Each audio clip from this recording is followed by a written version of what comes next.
And green flag. We are racing. Get out of the way.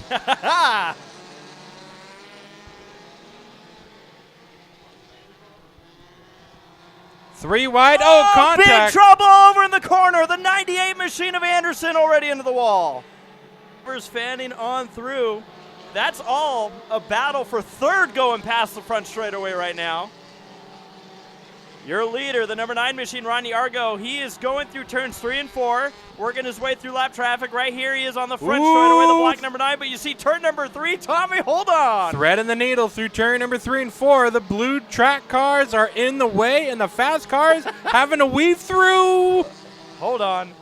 And they just barely make it through the funnel. And we used to be those slow cars. Oh, we would get in the way on purpose, but your car does not appreciate it. Oh, trouble over at turn number 4. The 95 saves it. Big Daddy Joe has his hands full. He got hit by the 01 machine, McQueen. Into turn number 3. And the 8 machine. Oh, no. Oh boy, look out. That car got up on 2 wheels. Tried. Now the problem there is, did he take out his drive wheel? Coming up on the halfway point in this race. Oh, trouble in the front straightaway. That's the 17. Now watch out here. That could be a blind spot. As I'm keeping an eye on all sorts of good stuff like this coming out of turn number 4. Big old group here. Lightning McQueen. It should be the fabulous Hudson Hornet, but I like the change-up, the remix. Oh, you know what? Look at this. Thread in the needle on the front straightaway and contact. Hold on. Boy. The 5 of Kurt Kubik. That was nice. He is pulling off the track. Dwayne Wallace off the pace and off the track. Sometimes newer cars that come out here might be issues with them that you don't foresee, like an overheating issue. He's got this thing figured out. He's going to be a run for the championship, I feel like. He's just got to get through every race cleanly. And he's still threading the needle. He just slipped through, and he's almost spinning out of turn number 4. Easy does it there. White flag waves, only 1 more to go, and he's got nothing but a clear view ahead of him. Block number 9 to the line. Rodney Argo, your winner. Bori Molina in the 71 through turns number 3 and 4 out of 3 wide, threading the needle. 71 of Molina will finish second. Third spot, the 17 spun it out earlier in this race of Mike Hudson.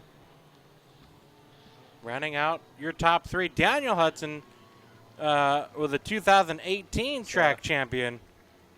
Can you not here open in this your race? windows up? This is a 20-lapper. Even less time to go for it. Here we go. Green flag. 20 laps of sideways redneck drifting. I don't know if we ever gave the name for it, but the other 58 is Michael Averick. And we're racing. Now, you may notice this looks a little bit slower, but it's a lot more treacherous. And contact begins. That's Tim McQueen getting together with the 11 machine of Chase Schmidt. Now up front, watching this battle going on. We've got a race. Yeah, Ashley Rice leading the way.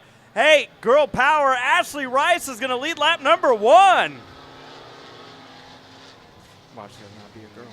Top 3 all teammates as they go into turn number 1. McQueen around again in turn 3, but 3 cars duking it out for the win right now.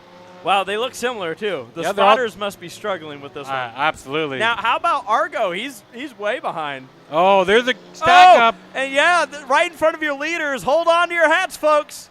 Lap traffic don't care. It's Night of Destruction. We're racing for the lead, but you got to get around the slow traffic. Whichever you can tell in this race, the fastest and the best, and then some that just aren't there yet. You're not going to make it into the tires. And now your leaders try not to spin out. Look at this mess. This is a race for the lead. And more problem in front of your leader. I love it. What a good race. Side by side up front, this is what Daytona's going to look like in 2 weeks. But you got it right here with skid plates in front of you. Just as many sparks probably, too. Oh, Robert Rice with a big spin into turn 3.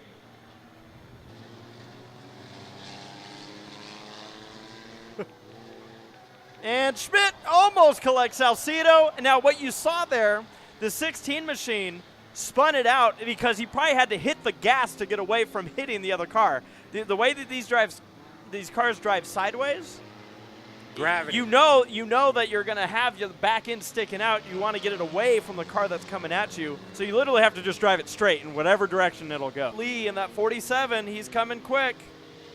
And in front of your leader, Belling, there's going to be a spin. Austin Lee looking and down another low. Spin. Watch out. Here comes a hard hit. Oh, both of your leaders collected, and Belling never hit the brakes, but he's going to hit the wall. Woohoo! I would have thought, Jeffrey, that little Honda was destroyed. I figured the right front would have been ripped off. Now, look, Lee, I think, has a flipped skid plate. Yeah, the skid plate is inverted now on that 47. Have to push it as hard on that fine line before it spins out. Your leader goes around. And Lee's going to take the lead, but Belling, we've seen how fast that 25 can be. So we talked about Lee pushing it too hard, but it looks like Belling's the one who ended up making the mistake. Out of turn number 4, though, your winner of the skid plate race, Austin Lee. Robert Wright is going to finish second in the pink number 3. Belling's going to hold on to third in the 25 machine. 25-lap race, 50 times through the crossover. We go green. So unlike most races, this is the calm point. Yes. This isn't the part where it gets crazy, although it's going to be crazy because these are typically great races for the lead. But just wait till they get a little bit spread out. That's when it gets more fun. Your Enduro winner right now, the number 9, coming up through the field. That is Rodney Argo on the black number 9, battling for third, battle for the lead at the line. Labrosiano, wow, they're 4 wide going through the corner. Who's going to make it out of this? Salcido gets turned but keeps it straight. And with this, Jeffrey, it's going to slow down the field, and that intersection is going to start becoming busy. Oh, man, I love it. I love the way these drivers push it. Always putting it out on the line for us, the fans. I love this stuff, Tommy. And that means Saxton's going to be the first one to deal with some intersection. Woo, boy, battle for the lead. Here comes the 9 of Argo, looking to the outside of the 95 of Big Daddy Joe. Oh, Belling's going. I don't know where the 25 car's going, but watch out in the intersection. Oh, boy. Ram and face Oh, push. this isn't going to work. Oh, my gosh. I don't know. I thought the 11 of Schmidt was done.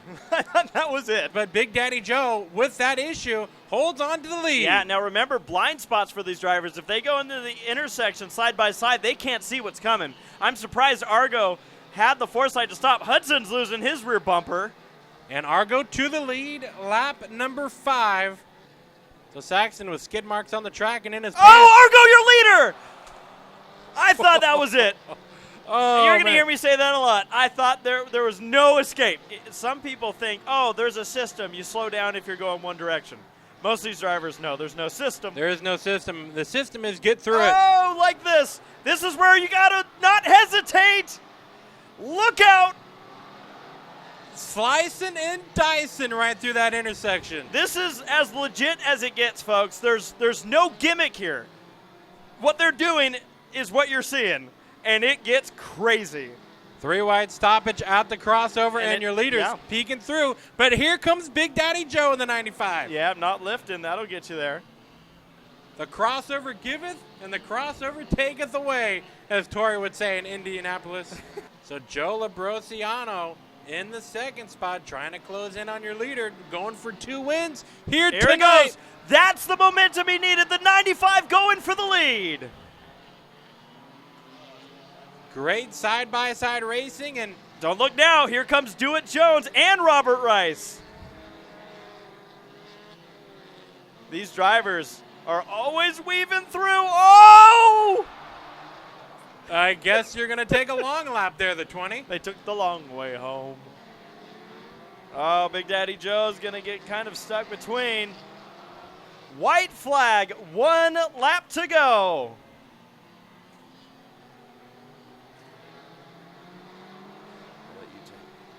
Well, it looks like he's going to do it again here on Night of Destruction. Through the final set of corners, the number 9 winner for the second time here tonight. Oh, boy. Watch out. Rodney Argo gets another trophy as Berider almost getting destroyed. He almost in that got back rear-ended. end. Oh, man, I'm still not convinced we're not going to wreck something here. 20 laps. Flagpole racing, we go green. All right. So we've told you about it. We've built it up. Now these drivers don't even know which tires to go around. No one knows. Where's the 99 going? Flagpole's over there, bud. Told you, folks, this is not the race for the smart people. This is not a smarty pants race. You just got to get around the flagpole somehow. Some of them just had to figure out which one was the flagpole. All right, you see him crossing the line. He just jumped an RV. That's Robert Rice in the X14 machine. Now it looks like they figured it out this time around. Oh, man. Pretty big track for a flagpole. Yeah, this is. Now, there's a lot of speed going into the flagpole. You got to woe it down. Now, Tommy, some drivers just use the brake pedal. Others will utilize the e-brake. Yep, the emergency brake. You can pull, and around goes the 20 machine off the bumper of Saxton. This is kind of an accordion of a race. Now, how about this? Robert Rice and Robert John Rice.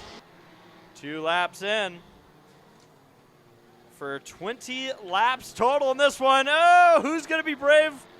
And once you got to run, you just got to follow the guy in front of you. There's actually a fine line between brave and stupid.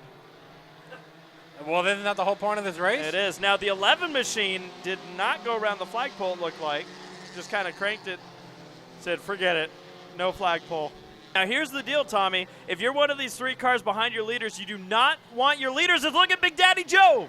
Takes the lead. Into the lead. Ryder gets turning service. But, Tommy, you do not want the leaders to make it around the flagpole before you get there. As long as you're at the flagpole while they're still rotating around it, you have a chance. You're still in the running. Yep, absolutely.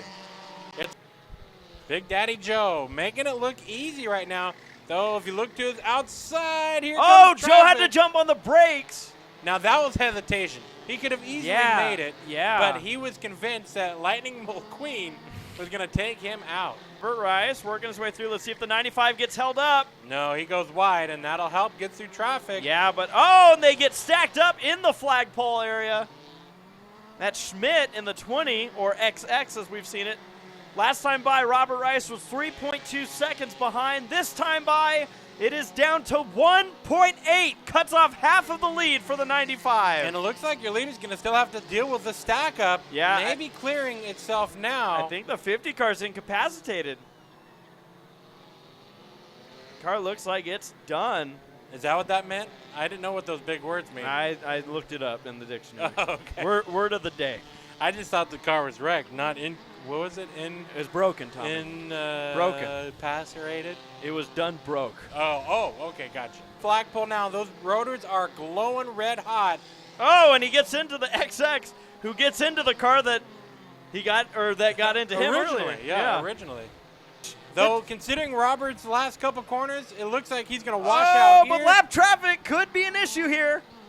Coming to the line for his first victory, Joe Labrosiano. 3, 2, 1, go! Look out, Irwindale Sheriff. You're going to get run down by a bunch of hungry trailers. Robert Rice going for the boat. One boat down, plenty more to go. Oh, they are beating and banging on the front straightaway here. Steve Cook going over and, oh, man. Welcome to trailer racing at Irwindale Speedway. Everywhere. Robert Rice spins it out. But this is no race. This is all about destruction. Robert John Rice is the first one to go through a motorhome. 88 slamming through a boat in turn 1. Oh, and he gets stuck on the front end and spinning it all around as Ryan's starting to shed some campers as well in the 5. It's not going to be Valentine's Day for much longer. Belling holding on. Salcido going in for it. Oh, but he fakes him out. Jukes and jives. Oh, Steve Cook, 99. Pearlstein in the 3 of the diesel truck. Steve's going through all the junk. And he hits the boat off. Steve Cook. No more boat on Pearlstein. Watch out for Averick. Save it. Don't want to hit the wall. That is a big boat to get rid of now. Cody can fly in that truck, but still have the trailer attached. Tom Ryan spins it out, and it looks like he might be stuck over in turn number 4. So I think we are down. We're just down to one motor home. Oh, Steve Cook getting hit by Robert John Rice and stuffed into belly. Oh! That car held up really well. That was Voiku in the 88 machine. Robert Rice is stuck on a boat, and look at Steve Cook smoking it up on the front straightaway. Big old pilot. He will do this until either it blows up or runs out of gas. Here. Turn number 1s and 2. I guess cleaning up means. Oh, he catches the RV with the back end of the trailer. What a smart move by Michael Averick there. Yeah. As he got that motorhome spun around. How about, oh, and he's going for Robert Rice's boat. Stuffs it. Relentless. And now he's going to catch the 88's trailer. A timid start. Oh, look at that. Salcido right into the boat. He's going to get stuck. And here comes Cody, going to hit his boat. Oh, yeah. A couple of these cars starting to smoke up, belling. Take advantage of it. Yeah, and we got a stack up now on the front straightaway. Here's watching the 3 machine going through the RV on the front straightaway. Oh, he's buried into the motorhome. Cody has stuffed it.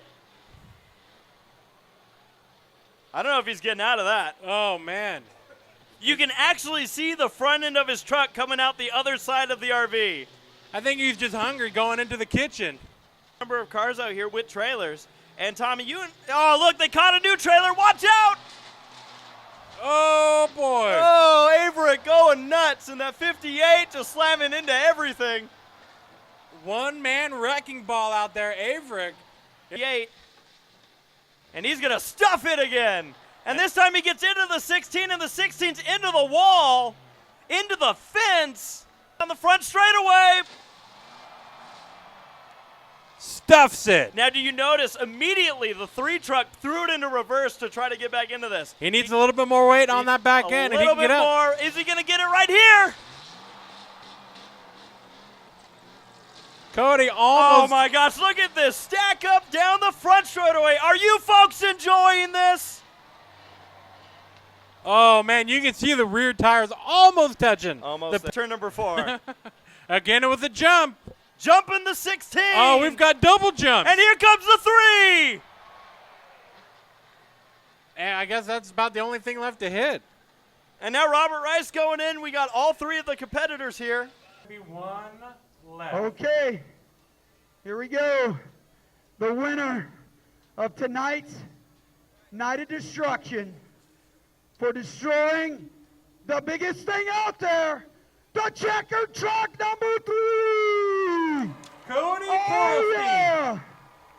Cody For living in the truck for a half an hour. His first ever trailer race victory, Cody Pearlstein. Oh,